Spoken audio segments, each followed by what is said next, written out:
오늘 저는 여러분과 함께 밭의 감추인 보화, 이와 같은 제목으로 은혜를 나누겠습니다. 우리 함께 따르겠습니다. 밭의 감추인 보화. 예수님께서는 마태복음 13장에서 천국에 대한 비유를 7가지로 말씀하십니다.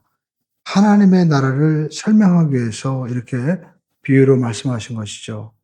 하나님의 나라는 너무 중요하고 성경 전체를 관통하는 그러한 내용인 것입니다. 그래서 예수님께서도 부활하신 후에 40일 동안 하나님 나라의 복음을 말씀하셨다라고 말씀하고 있습니다. 이 하나님 나라의 비밀을 우리가 알면 우리 삶 가운데 놀라운 역사가 일어나게 되는 것입니다. 제가 알고 있는 영국의 목회하는 한 목사님이 그런 간증을 하시더라고요. 자기 교회 어떤 분이 너무 성실한 분이었다는 거예요. 또 부부가. 근데 가난했습니다. 그런데 그 아내분은 자기의 꿈이 크루즈 여행을 하는 거예요. 저 북쪽에 이 오로라도 보고 또 빙하도 보면서 멋진 여행을 하는데 돈이 없었어요. 근데 그 남편분이 구두도 수선하고 이런 분인데 자기가 열심히 청소하고 막 이래가지고 어느 날 그 티켓을 부인에게 준 거예요. 그래가지고 드디어 크루즈 여행을 하게 된 겁니다. 그래서 바리바리 자기가 이렇게 음식도 또 준비하고 옷도 준비해가지고 갔어요. 예. 영국 사람은 바게트빵 같은 거 먹잖아요. 그래가지고 이렇게 그 배에서 식사도 하고 여행을 하는데 보니까 사람들이 멋진 만찬을 막 하는 거예요. 그래서 부인은 나도 저곳에 가서 식사하면 얼마나 좋을까. 그래서 거기 있는 남편이 그 얘기를 듣고 또 그곳에서도 이렇게 부탁을 해가지고 막 수선하고 청소하고 이러면서 정말 이렇게 돈을 다 모아가지고 부인한테 준 거예요. 그리고 자기들도 이제 드디어 만찬을 하기 위해서 간 겁니다. 그래가지고 그냥 문을 확 열면서 돈을 딱 주면서 이게 얼마야? 그러니까 거기 사람이 우리가 손님 뭐 잘못했나요? 하면서 거긴 지배인이 막 쳐다보더라는 거예요. 그러니까 아니 이 식사비 얼마냐고. 그랬더니 그분이 얘기하는 거예요. 이 크루즈 여행을 할 때 식사비는 다 포함됐는데요. 이분들은 그 크루즈 여행을 할 때 그 티켓에 식사비가 포함된 걸 모르고 그것을 따로 돈 내고 사는 줄 알고 바게트빵을 먹으면서 거의 여행의 반을 그렇게 소비한 거예요. 그래서 그 나중에 결국 이제 식사를 하게 되는데 너무 자기들이 어리석었다. 그 얘기를 하는 거예요. 저는 그 얘기를 들으면서 우리가 신앙생활 하면서도 우리 하나님이 우리에게 주시는 이 놀라운 천국에 이 축복과 은혜가 있는데 우리가 이것을 모르고 살면 마치 우리가 열심히 막 노력하고 그리고 애쓰면서 우리가 힘겹게 우리가 사는 삶과 같은 삶을 살 수가 있는 거예요. 그래서 예수님께서는 천국비의 복음을 우리에게 말씀하고 있습니다. 여러분 가장 큰 그 비유는 씨 뿌린 자의 비유인데 그 씨 뿌린 자의 비유를 주님께서도 18절 이하에 13장 18절 이하에 해석을 우리가 해 주셨죠. 그래서 그 씨 뿌린 자의 그 비유에서 어떤 사람이 농부가 길가에 뿌리고 그리고 또 이제 그 돌짝밭에 뿌리고 그리고 또 가시밭에 뿌리는 그 내용을 하는데 그 내용이 어떤 내용인지 주님이 해석을 하셨는데 그 18절에서 23절의 내용이에요. 한번 우리 18절, 13장 18절 주님이 어떻게 하셨는지 우리가 이것을 먼저 보고 이 말씀을 또 우리가 봐야 됩니다. 18절 그런즉 씨 뿌리는 비유를 들으라. 아무나 천국 말씀을 듣고 깨닫지 못할 때는 악한 자가 와서 그 마음에 뿌려진 것을 빼앗나니 이는 곧 길가에 뿌려진 자요. 그러니까 그 씨는 천국 말씀이라는 거죠. 그리고 씨가 뿌려진 그 뭡니까? 길가 여기에 보니까 그 악한 자가 와서 그것을 새가 와서 빼앗는다 이거예요. 그리고 돌밭에 20절에 보니까 돌밭에 뿌려졌다는 것은 말씀을 듣고 기쁨으로 받되 21절 그 속에 뭐예요? 뿌리가 없어 잠시 견디다가 말씀으로 말미암아 환난이나 박해가 일어날 때는 곧 넘어지는 자요. 그리고 22절 보시죠. 가시떨기에 뿌려졌다는 것은 말씀을 들으나 세상의 염려와 재물의 유혹에 말씀이 막혀 결실하지 못하는 자요. 23절 좋은 땅에 뿌려졌다는 것은 말씀을 듣고 깨닫는 자니 결실하여 어떤 것은 100배, 어떤 것은 60배, 어떤 것은 30배가 되었다. 라고 말씀하고 있습니다. 그러니까 여러분, 여기서 안타까운 것은 하나님께서 이렇게 이 천국 말씀을 주셨는데 오늘 이 돌짝밭, 길가밭, 그리고 가시덤불밭 이게 뭡니까? 사람들의 마음의 상태라는 거예요. 그래서 그 마음의 상태가 결국 그 말씀을 결실하게 하는 그런 결정이 요인이 된다는 거예요. 안타까운 것은 우리가 어떤 사람의 마음은 이 가시덤불 밭과 같아서 염려, 유혹, 그리고 세상의 어떤 이런 근심으로 인해서 말씀이 먹히지 않는다는 거예요. 저도 이렇게 예배 때 보면 어떤 분은 이상하게 계속 졸아요. 그러니까 그럼 보면 어쩌다가 조는 거는 피곤해서 그럴 수가 있구나 하는데 어떤 분은 평생 졸아. 그래가지고 그 말씀이 전혀 뿌려내지 못하는 거예요. 저도 어떨 때는 아주 목사님이 말씀하는데 그게 전혀 딴 생각이 막 들 때가 있습니다. 왜 그럴까요? 오늘 본문에 보니까 말씀이 뿌리 내리지 못하게 하고 말씀을 이렇게 쪼아먹는 새와 같은 존재가 있다라는 것입니다. 그래서 예수님께서는 밭은 세상이다. 그 사람의 마음 상태가 길가밭처럼 뺀질뺀질한 사람도 있고 어떤 사람은 돌짝밭처럼 목사님 금방 내가 믿고 내가 할게 해놓고 보면 없어요. 또 어떤 사람들은 믿는 것 같지만 계속해서 염려 근심을 해서 말씀을 못 믿는 분이 있고 어떤 분들은 좋은 밭이 되어서요. 정말 30배, 20배, 100배가 맺어지는 그런 역사가 있다라는 겁니다. 오늘 여러분 예수님께서 씨 뿌린 자에 비유해서 말씀하셨죠? 밭은 세상이다. 그리고 그 씨앗은 말씀이다. 라고 주님께서 해석을 해주셨잖아요. 그렇기 때문에 우리가 이 감추인 보화의 비유에서도 우리는 이 같은 해석의 원리를 통해서 밭은 바로 세상이구나. 그리고 여기 보화가 바로 뭐냐? 천국이구나라는 것을 우리가 알게 됩니다. 어느 날 농부가 밭을 갈다가 우연히 보화를 발견하게 되죠. 그래서 자기의 모든 소유를 팔아서 44절에 보니까 이 밭을 사는 거예요. 그래서 보화를 얻게 된다라는 겁니다. 오늘 예수님께서는 이 내용에 대해서 어떤 윤리나 도덕을 얘기하지 않습니다. 왜 남의 밭을 그렇게 그냥 자기가 얘기도 안 하고 사느냐. 왜냐하면 그 보화가 너무나 귀한 것이기 때문에 자기의 소유를 다 팔아서 그것을 얻어야 되는 매우 값진 것이다라는 것을 강조하고 있는 거죠. 그리고 보면 우연히 발견한 거예요. 자기가 노력해서 발견한 것이 아니다라는 겁니다. 우리가 예수를 믿는 것도 우리가 어떤 자기 노력에 의해서 얻어지는 것이 아니죠.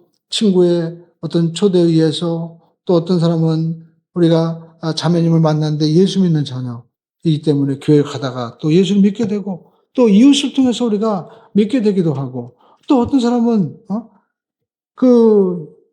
어떤 초청에 의해서 자기가 어떤 분은 이 교회에 올 때 보니까 자기가 프랭카드 보고 온 분도 있어요. 수고하고 무거운 짐진 자들아 다 내게로 오라.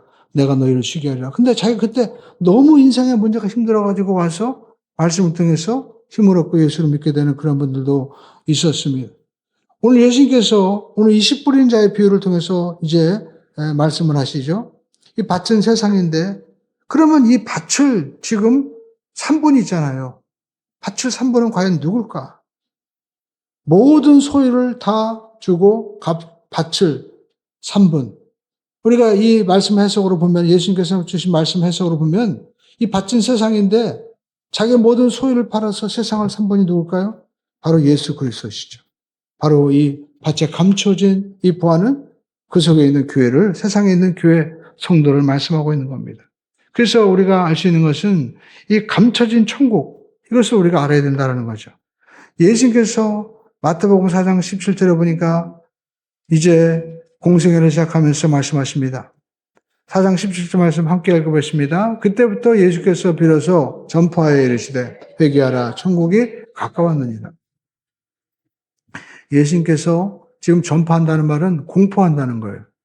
우리가 대통령도 왕도 공포하죠. 그러니까 왕이 명령하면 그게 법이 되는 거예요.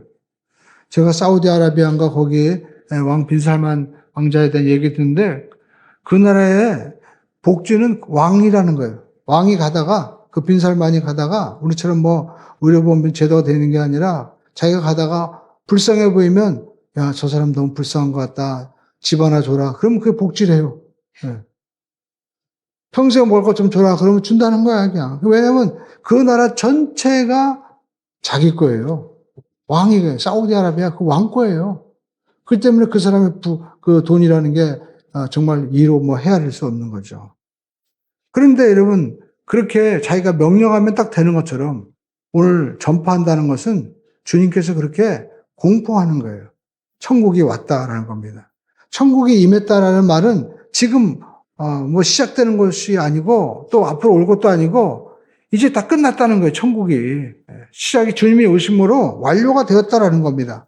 오늘 우리가 만약에 교회에서 누구를 만난다고 했는데 안 보여요. 그래서 전화를 해보시죠. 그래갖고 여보세요. 너 어딨냐 그러니까 나 교회에 있는데 어디 있는데 안 보이는데 나 교회에 있어. 보니까 교회 같은 공간에 있는 거예요. 그러니까 예수님이 오심으로 말미암아 천국이 지금 가까이 왔다는 것은 지금 천국이 와 있다는 거예요.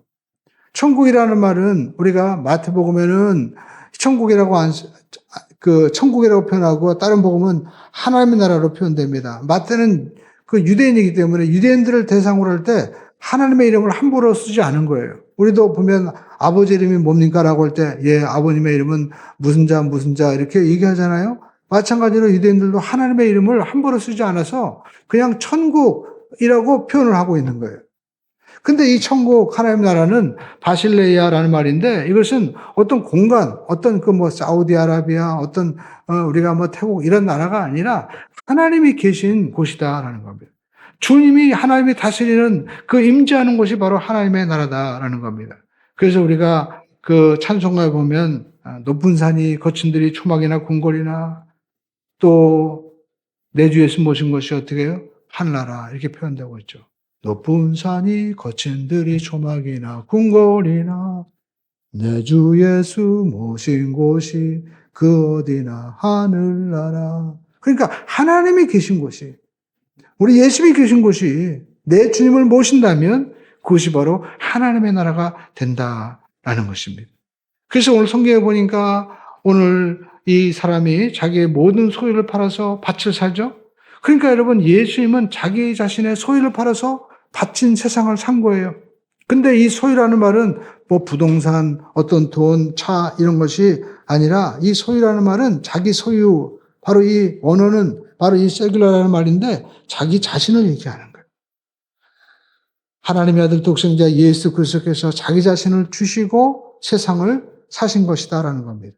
자기 자신을 주셔서 바로 여러분 세상에 있는 이 보화, 바로 성도 교회를 얻기 위해서 주님께서 자기 자신을 십자가에서 버리신 거예요.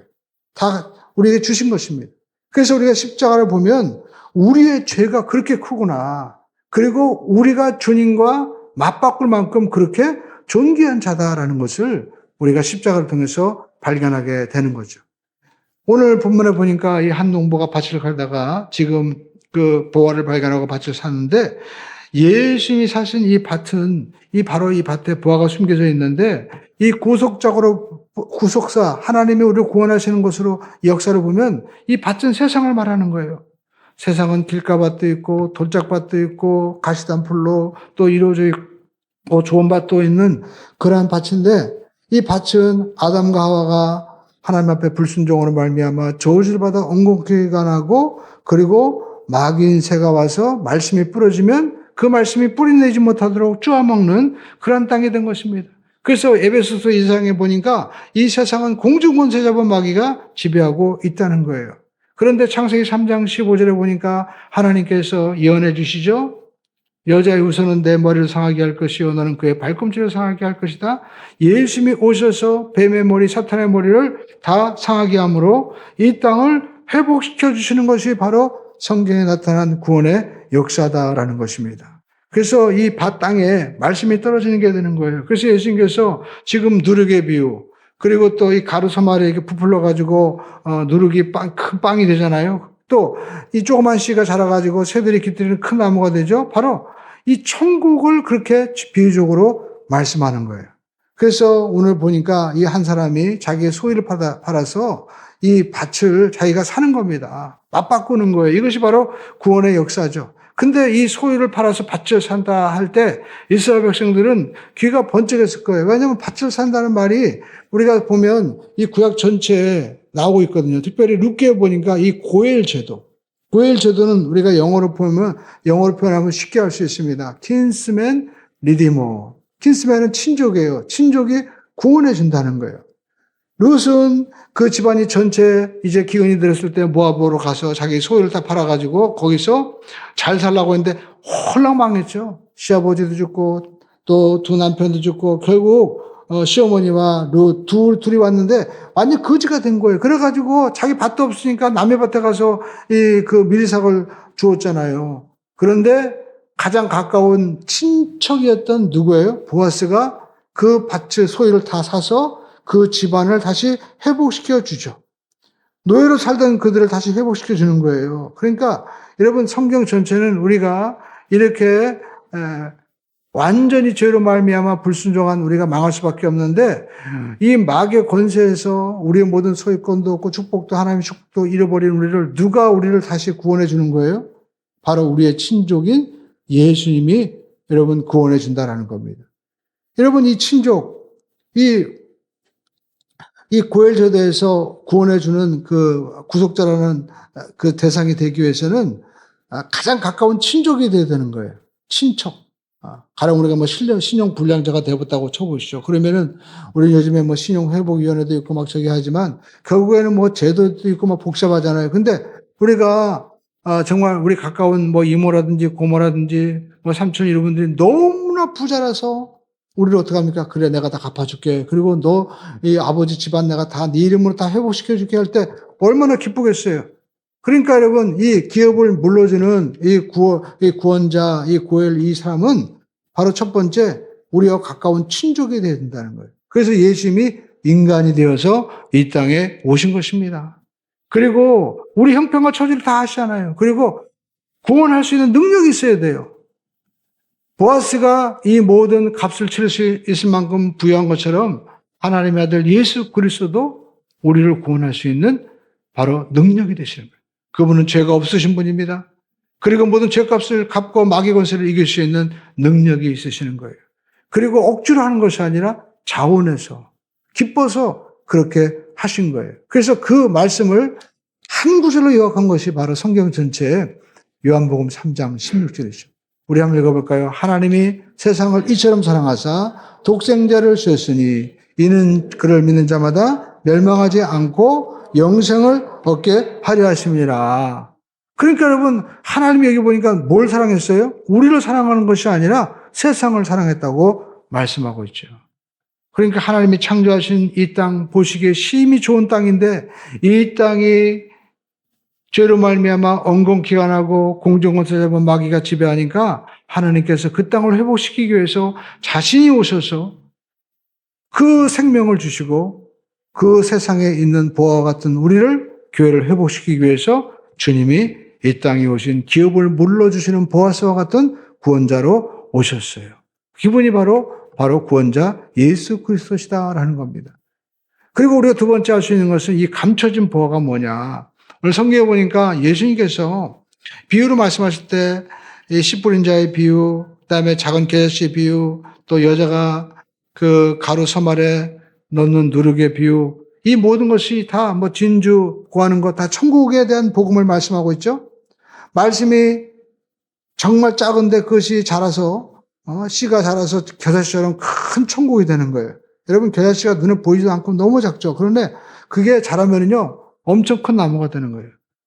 그리고 누룩은 정말 눈에 보이지 않고 아주 부족하지만 그게 밀가루 속에 들어가면 부풀려 가지고 큰 빵이 우리가 되잖아요. 그래서 이것이 바로 천국을 말씀하고 있는데 44절에도 천국은 마치 밭에 감추인 보아와 같으니 사람이 이를 발견한 후에 숨겨두고 기뻐하며 들어가서 자기의 소유를 팔아 그 밭을 산다라고 말씀하고 있습니다. 근데 여기 보니까 숨겨두고라고 말씀하고 있어요. 네, 숨겨둔다. 이 숨겨둔다는 말이 33절에 천국은 마치 여자가 가루 서말 속에 갖다 넣어 전부 부풀게 한 누룩 같다. 여기 보니까 이 가루 서말에 갖다 넣다라는 말과 숨겨둔다는 말이 원어는 같은 말이에요. 그러니까 예수님께서 왜 이렇게 비유로 말씀하시느냐? 숨겨두고 이 보화를 발견하고 땅 속에 숨겨두고 묻어두고 가서 자기 소유를 팔아서 오는데 이 감춰진 이 숨겨둔 비밀을 과연 어떻게 풀 수 있느냐? 예수님께서 마태복음 13장 35절에 말씀을 하고 있어요. 이는 선지자를 통하여 말씀하신 바 내가 입을 열어 비유로 말하고 창세로부터 뭐예요? 감춰진 것을 드러내리라 함을 이루려 함이니라. 그러니까 창세로부터 감춰진 이 모든 이 비밀한 것들이 누구를 통해서 다 어떻게 해요? 이루어지는 거예요? 드러내지는 거예요? 예수님을 통해서 드러내는 거예요. 그러니까 우리가 성경을 읽으면 이 성경은 예수님을 통해서만이 해석이 되고 완벽하게 이루어진다는 겁니다. 누룩과 가루씨, 보화 이 모든 것들이 감춰집니다. 오늘날도 여러분 우리가 땅에 보화가 감춰졌다고 쳐보십시오. 우리가 겉으로 봐서는 모르죠. 사람도 마찬가지잖아요. 사람도 겉으로 봐서는 그 사람을 모르는 겁니다. 겉으로 봐서는 그 사람이 어떤 사람인지 모르기 때문에 사람들은 이 겉을 어떻게 합니까? 겉모양을 잘 보이려고 막 하잖아요. 근데 하물며 이 하나님의 구원의 역사를 겉으로 우리가 어떻게 알 수 있을까요? 몰라요. 밭에 있는 이 보화도 주인도 모르는 거예요. 그러니까 팔았죠. 발견한 사람만 아는 겁니다. 근데 발견한 사람은 너무나 기뻐했어요. 예. 여러분, 당시에는 은행이 없었기 때문에 땅에 묻어둔 겁니다. 이렇게 교회에다가 이렇게 묻어둔 거예요.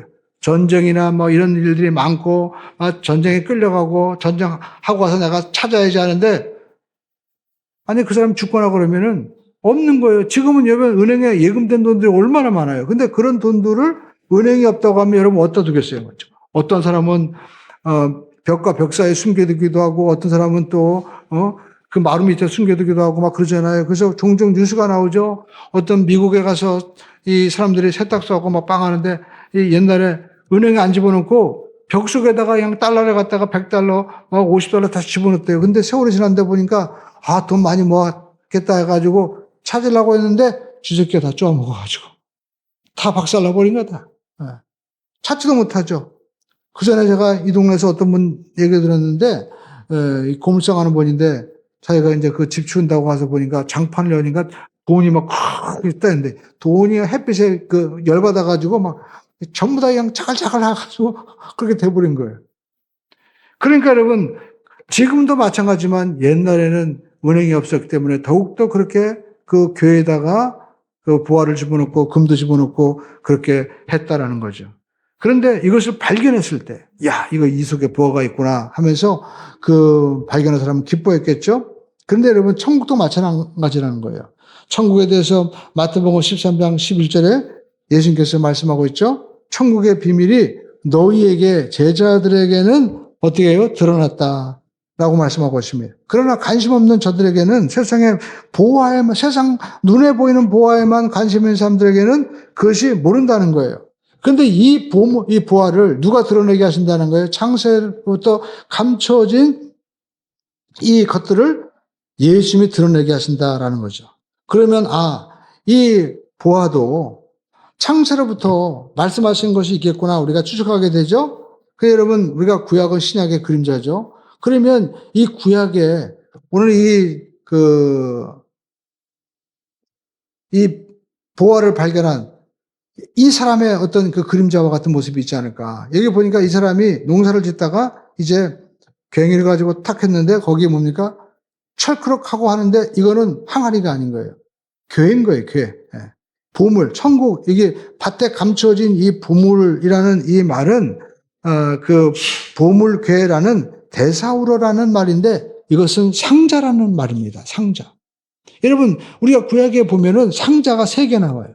어떤 상자가 나올까요? 바로 노아의 방주가 바로 상자라는 이 테바라는 의미를 가지고 있습니다.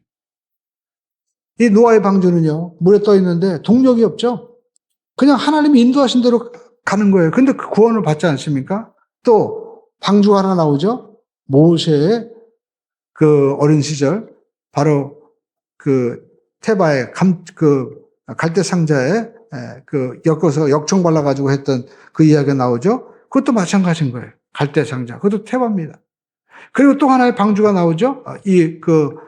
상자가 나오죠. 성막 안에 있는 법궤, 이것도 궤인 겁니다. 그러니까 법궤, 이것도 마찬가지죠. 법궤도 노아의 방주처럼 어떻게 움직이느냐? 성경에 보니까 구름 기둥과 불 기둥, 하나님의 임재를 상징하는 것이 바로 성막이고 그 안에 하나님을 나타내는 법궤가 있는데 그 법궤는 사람이 움직이는 것이 아니라 하나님의 구름 기둥과 불 기둥이 인도하는 대로 가는 거예요. 그런데 이 법궤는 그 법궤 안에 그 세 가지가 들어가 있죠. 근데 이 법궤의 실체를 사람들은 못 보는 거예요. 그 most holy place, 이 지성소 안에 이제 거룩한 대제사장이 1년에 한 번 그 피를 뿌리고 제사의 피를 가지고 이제 들어가는데 그걸 못 보기 위해서 성경에 보니까 이 향을 피워가지고 뿌옇게 이렇게 구름처럼 되어 있어요. 왜냐하면 그 하나님의 임재를 보면 죽으니까. 그런데 여러분 성경에 보니까 그 법궤를 직접 보게 하는 분이 계세요. 마태복음 우리가 28장에 보니까 예수님께서 십자가 못 박혀 죽으셨을 때 성소의 휘장이 갈라지는 거죠. 그래서 그 지성소에 있는 뭐가 보이는 거예요? 법궤가 보이게 되는 거예요. 법궤. 여러분 법궤에는 뭐가 들어가 있을까요? 세 가지예요. 이것을 알아맞히는 분에게 제가 500원을 드리겠습니다. 첫 번째 뭐가 들어가 있을까요? 십계명. 또 뭐가 있어요? 아론의 쌍난 지팡이. 그리고 만나가 들어있죠. 자, 여러분, 그러면 그 의미가 있는 거예요. 만나는요, 이스라엘 백성들이 애굽에서 구원받아가지고 광야를 가는 거예요. 근데 장정만 60만이고, 어른들까지 200만이에요. 그러니까 제일 큰 걱정은 뭐예요? 뭘 먹어야 되느냐. 우리 당장 점심 먹고 저녁 먹어야 되는데, 우리 여러분, 밥은 먹으려면 준비를 해야 되잖아요. 그러니까 그 사람들이 먹는 게 걱정인데, 이 세상에 아침이 되니까 하늘에서 뭐가 내린 거예요? 하얀 가루 같은 게 떨어져서 진중에 가득하게 된 거예요. 그래서 만나라는 뜻은 이것이 무엇이냐? What is this? 이게 바로 만나라는 뜻이에요. 이게 도대체 뭐냐? 그러니까 여러분 뭘 의미합니까? 하나님이 너희들이 광야에서 먹을 거 염려하지 말라는 거예요. 가나안 땅에 들어가서도 하나님이 먹이신다는 것입니다. 예수님께서는 요한복음 6장 51절에 나는 하늘에서 내려온 떡이니 이 떡을 먹으면 영생하리라. 내가 줄 떡은 세상의 생명을 위한 내 살이니라. 그러니까 예수님께서는요, 만나가 되시는 거예요. 예수님께서. 예수님 자체가 여러분 우리가 이 세상에 먹고 살 것뿐만 아니라 영생을 주신다는 겁니다. 만나는 우리가 먹어서 육신의 생명을 유지했다면 예수님의 피와 살을 먹는 자는 믿음으로 받아들이는 자는 우리는 영원한 생명을 얻게 된다는 거예요. 그래서 요한계시록 2장 17절에는 이와 같이 말씀하고 있습니다. 함께 읽겠습니다. 귀 있는 자는 성령이 교회에게 하시는 말씀을 들을지어다 이기는 그에게는 내가 감추었던 만나를 주고 또 흰돌을 줄 터인데 그 돌 위에 새 이름을 기록한 것이 있나니 받을 자밖에는 그 이름을 알 사람이 없느니라. 누구에게 주는 자? 이기는 자에게 준다는 거예요. 오늘 여러분 우리가 이 감추었던 만나는 환난을 이기고 승리하는 자에게 온갖 우리가 어려움과 고통이 있어도 우리가 끝까지 견디는 자에게 만나를 하나님께서 주신다는 거예요. 그리고 여러분 이 대사우로 상자에는 또 뭐가 있어요? 아론의 쌍난 지팡이가 있어요. 당시 다른 지파 사람들이 아니 아론만 저렇게 제사 지내고 제사장이냐? 우리도 제사 지낼 수 있다라고 했을 때 하나님이 어떻게 하셨습니까? 자 그러면 너희들 지파 족장들 다 지팡이 있지 가져와라. 12개가 모였습니다. 근데 다음날 보니까 그 지팡이에 그 말라빠진 지팡이에 싹이 났어요. 어느 지팡이에만? 아론의 지팡이에만 싹이 났다는. 그럼 뭘 얘기할까요? 인간의 생사복을 하나님이 주관하신다는 거예요. 하나님이 세우신다는 겁니다. 여러분 그래서 사람들은 죽으면 끝이야. 죽는 게 두려워가지고 죽기 전에 실컷 먹고 갈 때까지 다 보고 우리가 해보자 막 하지만 로마서 6장 9절에는 이와 같이 말씀하고 있습니다. 이는 그리스도께서 죽은 자 가운데서 살아나셨으며 다시 죽지 아니하시고 사망이 다시 그를 주장하지 못할 줄을 알미로다. 예수님은 죽음에서 살아나셨습니다. 그렇기 때문에 저와 여러분들도 예수 그리스도를 모시면 우리는 육신은 죽지만 우리 영은 죽지 아니하고 하나님과 영생하게 되는 거예요. 죽음은 끝이 아니라는 것입니다. 그래서 정말 죽어야 될 건 뭡니까? 옛사람이 죽어야 돼요. 내 고집, 내 생각, 그리고 내 주장. 이것을 십자가에 내가 못 박아 죽을 때, 세례 받을 때, 그때 우리는 새 사람으로 거듭나게 되는 것입니다. 그리고 뭐가 있어요? 십계명의 돌판이 있는 거예요. 그게 뭡니까? 말씀이 기준이라는 거예요. 세상 법도 있습니다. 헌법도 있죠. 그러나 여러분 정말 세상의 법 위에 뭐가 있어요? 변하지 않는 하나님의 말씀이 있는 거예요. 여러분 세상 법은요.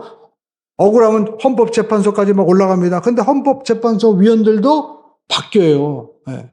나이가 드셔서 바뀌기도 하고 또 뭐 문제가 있어서 바뀌기도 하고 그건 뭘 얘기합니까? 불완전하다는 거예요. 어느 나라나 마찬가지입니다. 그러나 하나님의 말씀은 변하지 않는 거예요. 그래서 예수님께서 마태복음 4장 4절에 말씀하고 있습니다. 예수께서 대답하여 이르시되 기록되었으되 사람이 떡으로만 사는 것이 아니요 하나님의 입으로부터 나오는 모든 말씀으로 살 것이니라 라고 말씀을 하고 있는 것입니다. 그렇습니다. 저와 여러분들이 떡으로만 세상 법으로만 살아서는 안 되는 거예요. 영원히 변하지 않는 하나님의 말씀의 법으로 우리가 살아야 된다라는 겁니다. 여러분은 이 보아인 여러분 예수님을 발견하셨나요? 여러분 여기에 나와 있는 이 법궤 속에 있는 아론의 쌍난 지팡이 맞나? 그리고 또 십계명 바로 뭘 말씀하고 있습니까? 예수님을 말씀하고 있는 것이죠. 그래서 저와 여러분들이 여러분 하나님의 말씀을 묵상하면서 정말 하나님의 뜻이 하늘에서 이루어진 것 같이 오늘날 이 땅에서도 이루어지는 천국의 삶이 내 속에서 법궤의 실체가 되신 예수님과 내가 동행하면서 이루어지게 해주시옵소서라고 기도하면서 우리가 나가야만 될 줄로 믿습니다. 그리고 우리가 세 번째는 이 복음을 정말 소유한 여러분 이 보아가 누구냐? 바로 우리 자신이다라는 거죠.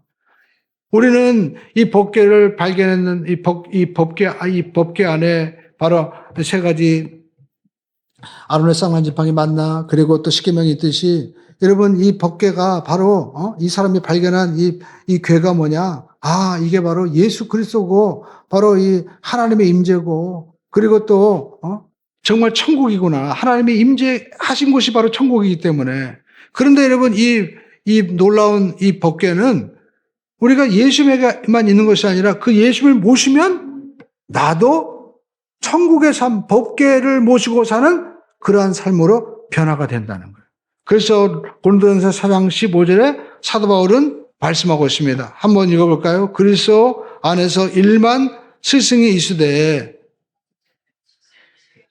예수 안에서 내가 복음으로써 너희를 낳았음이니라. 그러니까 여러분 천국은 내가 발견함과 동시에 천국의 주인이신 예수님을 내가 모시면 내가 주님과 함께 복음으로 말미암아 천국을 사는 그러한 삶이 된다라는 것입니다. 그래서 예수님을 모시게 되면 내가 누구예요? 바로 감춰진 보아구나.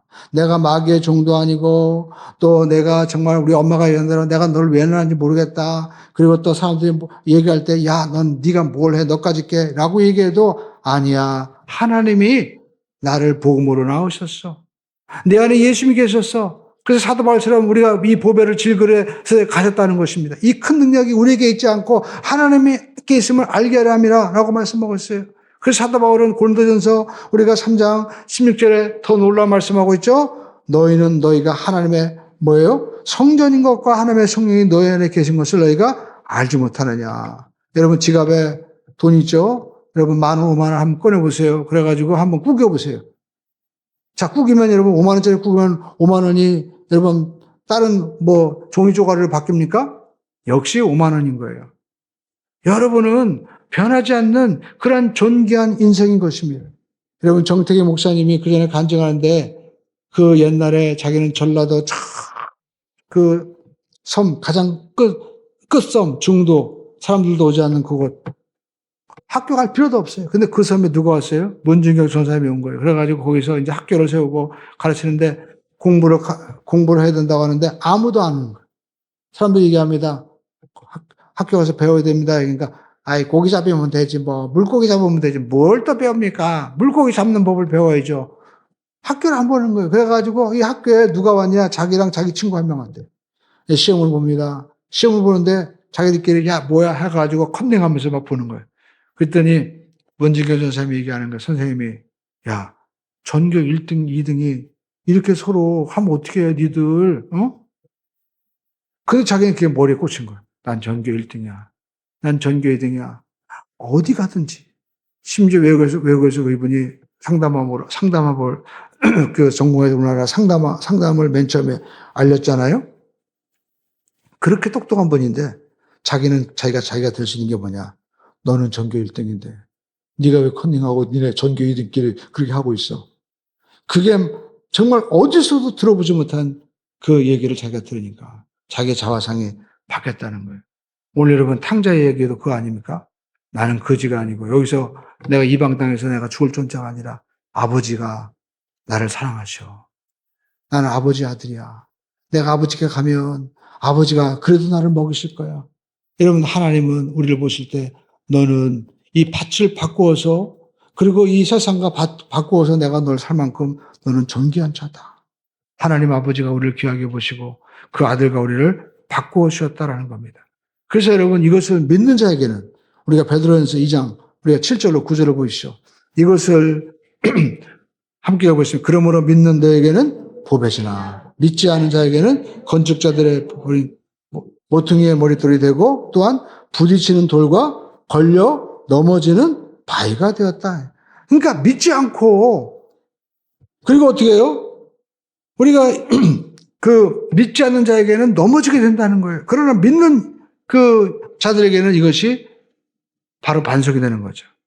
우리가 베드로전서 2장 8절 이어서 계속 보겠습니다. 그들이 말씀을 순종하지 아니하므로 넘어지나니 이는 그들을 그렇게 정하신 것이라. 그러나 너희는 왕같은 제사장이요 그의 소유된 백성이니 또 우리 삶에 중요한 목적이 있다는 거예요. 그게 뭐예요? 시작. 귀한 빛에 들어가게 하신 자의 아름다운 덕을 뭐예요? 선전하게 하시느니라.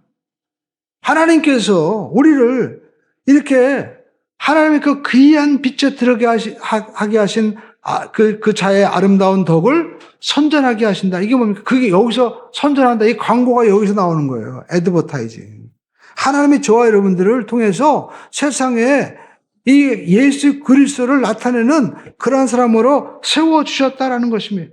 그러므로 저와 여러분들의 이 밭에 감추인 부활을 우리가 주님께서 말씀하실 때 이 밭을 그 산 예수 그리스도의 마음을 우리가 알아야만 되는 것입니다. 동시에 오늘 이 밭을 발견했을 때 기뻐하는 이 그 부하가 바로 누구냐? 하나님의 교회인 성도 여러분들이 바로 저와 여러분들의 부하인 거예요.